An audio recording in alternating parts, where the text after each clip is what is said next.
अब देखते हैं जूल का थॉमसन प्रभाव। ये आईएमपी है, ये क्वेश्चन पूछा गया 2021-22 में भी इसको पूछा गया दुर्ग यूनिवर्सिटी में। ठीक, तो इसको हम लोग देखते हैं। इसको क्या बोला जाए, जूल का थॉमसन प्रभाव भी बोला जाता है या केल्विन प्रभाव भी बोला जाता है। ठीक, सिंपल से इसको हम लोग समझते हैं। यदि किसी, मान लो किसी सरंध्र, मतलब इसमें क्या बोला जाता है, किसी सरंध्र डॉट से, ठीक, मतलब ये हमारे पास एक गुब्बारा है, मान लो ये गुब्बारा है और यहाँ पर छोटा सा छेद कर दिया, जैसे कि हम लोग इसमें कर देते हैं सुई में छोटा सा छेद कर देते हैं, अर्थात किसी सरंध्र डॉट से, ठीक, कोई सरंध्र डॉट से गैस को उच्च दाब से, इसमें उच्च दाब होगा, ठीक, उच्च दाब होगा, तो उच्च दाब से निम्न दाब की ओर, ठीक, निम्न दाब की ओर गुजारा जाता है, तो उसमें उस गैस में कुछ परिवर्तन हो जाता है। ठीक, मतलब वो यदि वो बाहर आ गया या ठंडा क्षेत्र में चला जाएगा तो ठंडा हो जाएगा गैस, तो उसके ताप में कोई परिवर्तित हो जाता है, परिवर्तन कोई घटना को ही बोला जाता है जूल का थॉमसन प्रभाव। जैसे कि मेरे पास ये ब्लोर ब्रश है, ठीक, यदि इसमें कोई गैस भरा है, अब यदि मैं इसको इसे चपक दिया तो यहाँ से कोई गैस निकल गया, जैसे कि इसका ये निकला है, ठीक, ये इसका ये निकला है, ठीक, सफेद सा है जो वो निकला है। यदि इसी से यदि गैस निकलेगा, यहाँ से उच्च दाब है और ये निम्न दाब में जाएगा, तो वातावरण में आने से वो क्या हो जाएगा, ठंडा हो जाएगा, अर्थात उसके ताप में परिवर्तन हो जाएगा। इसी घटना को क्या बोला जाता है, जूल का थॉमसन प्रभाव बोला जाता है। जैसे इससे मैं यहाँ से उच्च दाब से, इसको अगर यदि मैं चपक दिया तो ये उच्च दाब से निम्न दाब की ओर चला जाएगा, ठीक, निम्न दाब की ओर चला जाएगा, तो इसके ताप में कोई परिवर्तन हो जाएगा, परिवर्तित होगा, तो इसी घटना को क्या बोला जाएगा, जूल का थॉमसन प्रभाव बोला गया। ठीक, इसे जूल वैज्ञानिक ने इसे क्या खोजा था। ठीक, और यदि इसी प्रभाव को जूल केल्विन प्रभाव भी बोला जाता है। ठीक, बोला जाता है। इसमें इस नियम का पालन कौन कौन से गैस करते हैं, इस नियम का पालन हर एक गैस करता है, सिर्फ हाइड्रोजन और हीलियम को छोड़कर। ठीक, हाइड्रोजन और हीलियम को छोड़कर बाकी सभी गैस ठंडी हो जाती है, जिसे शीतलन प्रभाव कहा जाता है। ठीक, मतलब जो भी ऑक्सीजन है, नाइट्रोजन है, ये सभी गैस कहा जाता है ठंडी हो जाते हैं, उच्च दाब से निम्न दाब की ओर आता है। और हाइड्रोजन और हीलियम उच्च दाब से निम्न दाब की ओर जाता है तो भी ठंडा नहीं होता, इसीलिए इसको शीतलन प्रभाव भी कहा जाता है।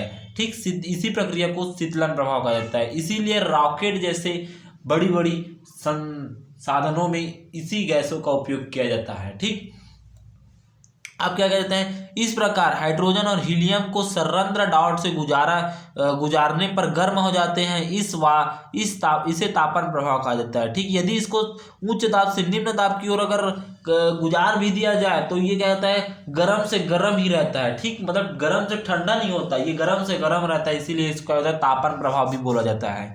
ठीक, hydrogen is equal to constant भी कह सकते हैं। ठीक, जूल थॉमसन प्रभाव में संपूर्ण प्रक्रिया है। ठीक, इसका संपूर्ण प्रक्रिया देखते हैं। ठीक,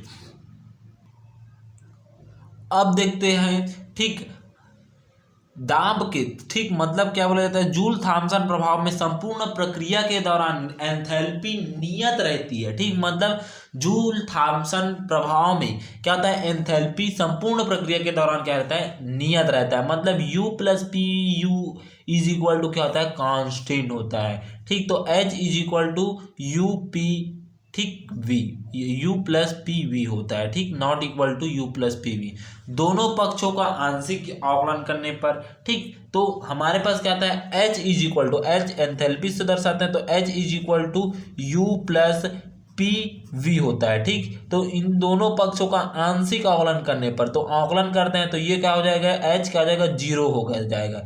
ठीक, तो 0 हो जाएगा, तो यहाँ पर देखते हैं तो D और यहाँ पर U प्लस पी वी है। ठीक, P V है इज इक्वल टू 0 हो जाएगा।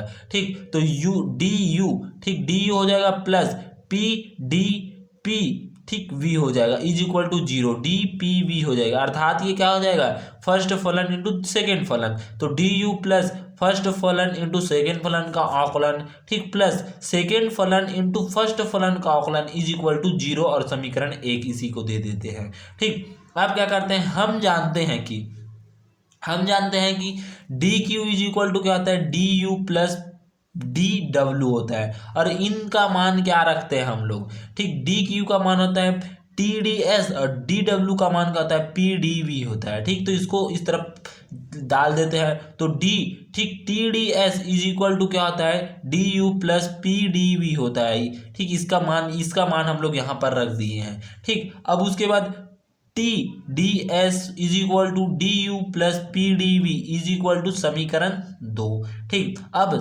अतः समीकरण 1 से, ठीक, समीकरण 1 से देखते हैं, ठीक।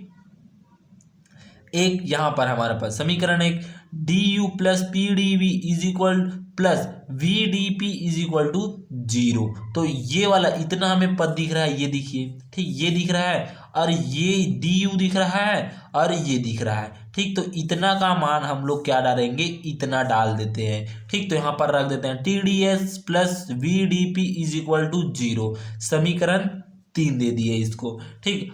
अब हम जानते हैं क्या करते हैं, यहाँ पर देखिए, ठीक, हम जानते हैं कि एंट्रोपी, ठीक, एंट्रोपी ताप टी तथा दाब पी पर निर्भर करता है, ठीक। एंट्रोपी मतलब एच क्या करता है, ताप टी तथा दाब पी पर निर्भर करता है, अतः एस ताप टी तथा दाब पी का फलन होगा, ठीक। मतलब एंट्रोपी क्या बोल रहे हैं, तो एंट्रोपी टी तथा पी पर क्या करता है, निर्भर करता है, इसीलिए क्या होगा, इसीलिए ये टी, ताप टी और दाब पी का फलन होगा। तो S is equal to S T P, हम लोग पिछले भाग में पढ़े, पिछले वीडियो में आप लोग को पढ़ा होगा। फलन का मतलब क्या आता है, आंशिक आकलन होता है। तो आंशिक आकलन करने पर तो D S is equal to del S upon del T, इसके सापेक्ष कर रहे हैं टी के सापेक्ष, तो पी आंशिक आकलन नियत रहेगा, तो del S upon del T, और नियत ताप, ठीक, नियत दाब में पी चला जाएगा, और यहाँ पर डी टी हो जाएगा, plus del S upon del T del P, और नियत ताप पर टी हो जाएगा और डेल पी हो जाएगा। समीकरण 4 दे दिए इसको, ठीक, समीकरण 4 दे दिए आप। अब उसका आकलन किए हैं। अब डी एस का मान समीकरण 3 में रखने पर, ठीक, तो यहाँ पर देख लीजिए, एक बार पलटा के आप लोगों को दिखला देता हूँ, ठीक।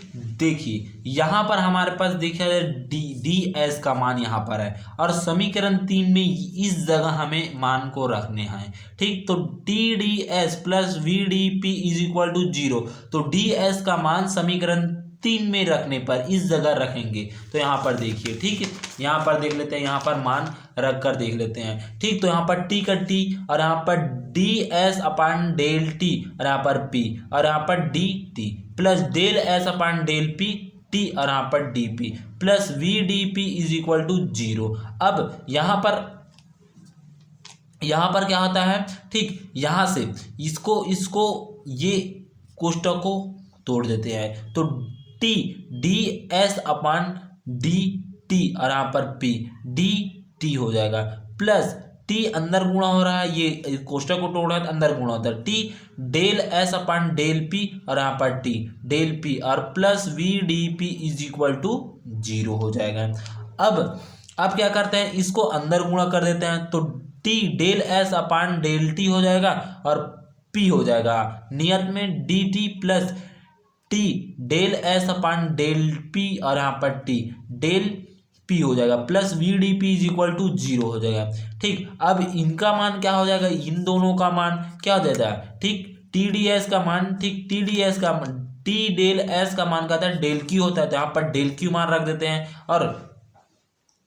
और इसको सेम वही का वही रखते हैं, ठीक। इसको अंदर अभी नहीं लेते, बाद में लेंगे, ठीक। तो T del S upon del P, और यहाँ पर टी हो जाएगा, और ये हमारे पास ये वाला प्राप्त होगा, ठीक, और यहाँ पर डी पी और plus V D P is equal to 0 हो जाएगा, ठीक। अब उसके बाद इसका मान क्या होता है, इसका मान, इसको हम लोग क्या लिख सकते हैं, सीपी लिख सकते हैं ना, तो यहाँ पर सीपी, और यहाँ पर डी टी का डी टी है, प्लस पहले से यहाँ हमारे पास ये है, तो T del S upon del P, और यहाँ पर टी, ठीक। तो यहाँ पर T del S upon del T हो जाएगा, डेल टी हो जाएगा, और यहाँ पर डी पी का डी पी हो जाएगा, plus V D P is equal to 0 होगा, ठीक। अब मैक्सवेल का चतुर्थ नियम क्या कहलाता है, ठीक, एंथैल्पी, ठीक, तो एंट्रोपी, ठीक, तो डेल एस अपान